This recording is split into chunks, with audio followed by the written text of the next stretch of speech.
Hello everyone, सभी को जोहार। जेएसएससी के माध्यम से लगातार जो वैकेंसी रोकी गई थी उसको अब रिलीज़ कर दिया गया है।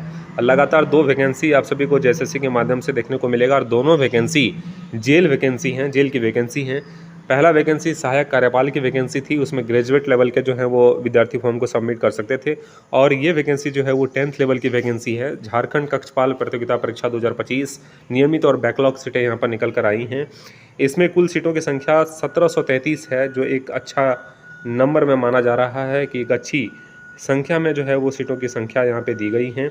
यहाँ पे भूतपूर्व सैनिकों के लिए 165 सीटें तय की गई हैं और कक्षपाल पुरुषों के लिए जनरल विद्यार्थी जो होंगे, जिनको कोई भी एक्स्ट्रा आरक्षण नहीं दिया जाता है, उन सभी विद्यार्थियों के लिए 156 पदों पर जो है वैकेंसी निकलनी है।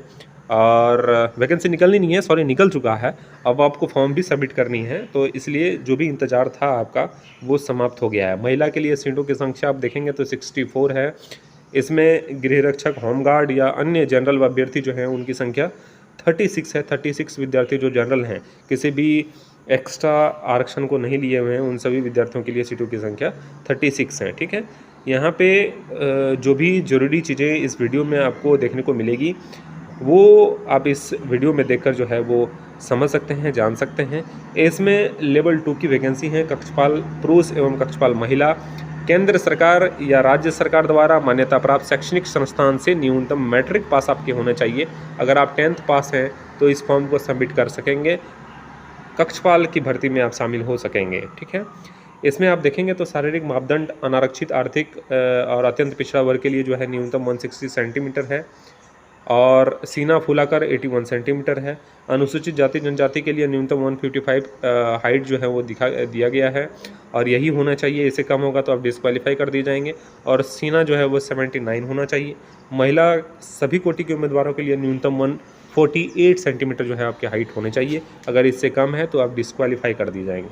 शारीरिक दक्षता परीक्षा पुरुषों के लिए 1 मील की दौड़ 1600 मीटर 6 मिनट में लिया जाएगा और महिलाओं के लिए 1 मील 1600 मीटर की दौड़ 10 मिनट जो है वो समय दिया जाएगा। आयु सीमा में की गणना सबसे इम्पॉर्टेंट ये है, विद्यार्थी बहुत परेशान है कल से।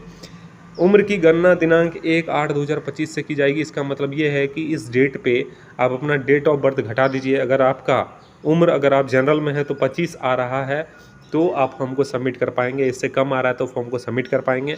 अगर 25 से एक दिन भी ज़्यादा आ रहा है तो आप डिस्क्वालीफाई है, यहाँ पे फॉर्म को सबमिट नहीं कर पाएंगे, जो काफ़ी गलत हुआ है। क्योंकि 2015 के बाद से वैकेंसी 2025 में आई है, 10 साल के बाद वैकेंसी आई है। उसके बाद भी अगर उम्र सीमा में छूट नहीं दिया जाता है तो काफ़ी दुखद बात है जेएसएससी और हमारी झारखंड सरकार की, कि विद्यार्थियों को जो है वो मौका तक नहीं दिया जा रहा है। 10 साल में आप वैकेंसी निकाल रहे हैं, उसके बाद भी विद्यार्थियों को जो है वो अगर मौका नहीं मिल रहा है फॉर्म सबमिट करने का, तो इससे बड़ी दुख की बात और क्या हो सकती है। एक फॉर्म सबमिट करने का ही मौका विद्यार्थी मांग रहे हैं, तो वहाँ पे एज रिलैक्सेशन देते हुए ये अधिकार देना चाहिए विद्यार्थियों को कि फॉर्म को सबमिट किया जा सके। और यहाँ पे एज क्राइटेरिया आप देखेंगे तो अत्यंत पिछड़ा के लिए 70, 27, आर्थिक रूप से कमज़ोर के लिए 28, जो महिला हैं उसके लिए, अनुसूचित जनजाति के लिए 30 वर्ष, यही जो है एज रखा गया है। और मैंने कह दिया कि इस डेट से आप अगर माइनस करते हैं अपना डेट ऑफ बर्थ को, अगर 25 या संबंधित एज जो अगर आ जाते हैं तो आप इस क्राइटेरिया, इस फॉर्म को सबमिट कर पाएंगे।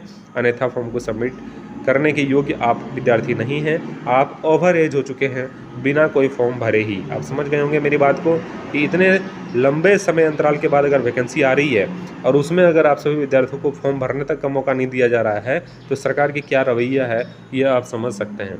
आवेदन प्रक्रिया पूर्ण करने की विभिन्न तिथियां, रजिस्ट्रेशन करने तथा सूचना दर्ज करने हेतु 7 नवंबर से दिनांक 8 दिसंबर की मध्य रात्रि तक, परीक्षा शुल्क भुगतान करने के लिए 10 दिसंबर और दिनांक 11 दिसंबर से दिनांक 13 दिसंबर के मध्य रात्रि तक ऑनलाइन आवेदन पत्र में की गई किसी भी अशुद्ध प्रविष्टि को संशोधित करने के लिए लिंक प्रोवाइड किया जाएगा। आवेदन की प्रविष्टियों में जो है प्रविष्टियों में संशोधन भी 11 और 13 तारीख को जो है आप कर सकेंगे। तो ये है यहाँ पे पूरा स्वरूप इस बहाली का। परीक्षा का स्वरूप भी आप थोड़ा देख लेते हैं। परीक्षा OMR आधारित होगी, मतलब जो है वो कंप्यूटर बेस्ड एग्जाम आपका नहीं दिया जाएगा, आपको रंग करना है। ठीक है, आपके एग्जामिनेशन जो होंगे उसको आपको कलर करना है, OMR पे भरना है। परीक्षा का स्वरूप क्या है? परीक्षा निम्नलिखित 3 चरणों में ली जाएगी। शारीरिक मापदंड, पहले फिजिकल होगा, फिर लिखित होगा, फिर आपका जो है वो मेडिकल लिया जाएगा। यही आपका जो है एग्जामिनेशन क्राइटेरिया है। लिखित परीक्षा, शारीरिक मापदंड, सीने की माप, दक्षता परीक्षा में उत्तीर्ण अभ्यर्थियों की OMR आधारित जो है वो परीक्षा ली जाएगी। परीक्षा का स्वरूप निम्न प्रकार होगा। परीक्षा एक चरण मुख्य परीक्षा में ली जाएगी। परीक्षा में सभी प्रश्न वस्तुनिष्ठ में बहुगुणित प्रश्न होंगे और 3 अंक दिया जाएगा और 1 नंबर की कटौती की जाएगी। यही प्रश्न जो है यहाँ पे लिखा हो गया। पत्र 1 में आप अगर देखेंगे तो 120 प्रश्न रहेंगे, अवधि 2 घंटा रहेगा। हिंदी भाषा से 80 और अंग्रेजी भाषा से 40 प्रश्न आपके दिए जाएंगे। पत्र 2 जो है वो आपका लैंग्वेज पेपर रहेगा और ये जो है वो मेरिट में जुड़ेगा।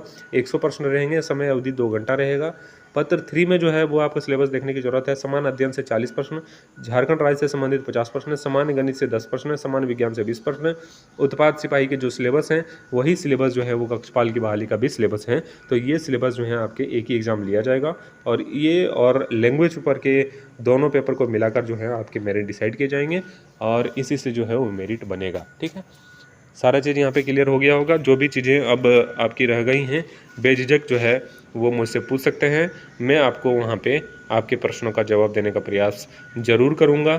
और थोड़ा मेडिकल भी जान लीजिए। अभ्यर्थियों की शारीरिक बनावट में मुड़ा घुटना नहीं होना चाहिए, धनु पैर नहीं होना चाहिए, समतल पैर नहीं होना चाहिए, स्पीड सिरा नहीं होना चाहिए, उंगलियों का उचित ढंग से नहीं घूमना, दृष्टि का दोष, कलर ब्लाइंडनेस, रतौंधी, हियरिंग स्मरिंग, हाइड्रोसिल पाइल्स और मेंटल डिजीजेज, इस तरह की बीमारी आपकी नहीं होनी चाहिए। अगर इस तरह की बीमारी होती है तो आप डिस्क्वालीफाई कर दिए जाएंगे मेडिकल में। ठीक है, ये चीज़ें लिखी गई हैं।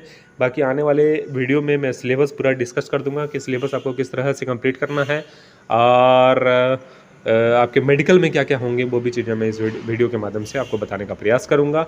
निश्चित रहिए, मस्त रहिए। एज में रिलैक्सेशन नहीं दिया है, ये थोड़ा दुख की बात है। एज में रिलैक्सेशन देने की ज़रूरत थी क्योंकि विद्यार्थी 10 साल से इस बहाली का इंतज़ार कर रहे हैं। सीटों की संख्या तो उस टाइम से ही रिक्त है। आप समझ सकते हैं कि बैकलॉग की सीटें आई हैं तो उस समय से ही रिक्त है, तो ज़रूर से जो है वो वैकेंसी देनी चाहिए थी। यहाँ पे बहुत विद्यार्थी ऐसे हैं जो बिना परीक्षा दिए फॉर्म सबमिट किए ही ओवर एज हो चुके हैं, एक बार भी उनको मौका नहीं मिल पाया कक्षपाल की बहाली के लिए। तो वैसे अभ्यर्थी जो है वो ठगे हुए महसूस कर रहे हैं झारखंड में। तो ज़रूर झारखंड सरकार और JSSC को सोचने की आवश्यकता है कि कम से कम 5 साल का जो है विद्यार्थियों को एज रिलैक्सेशन दिया जाए, ताकि आने वाले समय में जो है विद्यार्थी आपसे जो है वो दुष्प्रभाव इस वैकेंसी का आपको ना देखने को मिले। इस चैनल को सब्सक्राइब करके बेल आइकन को दबा लीजिएगा। आप सभी को शुक्रिया, धन्यवाद।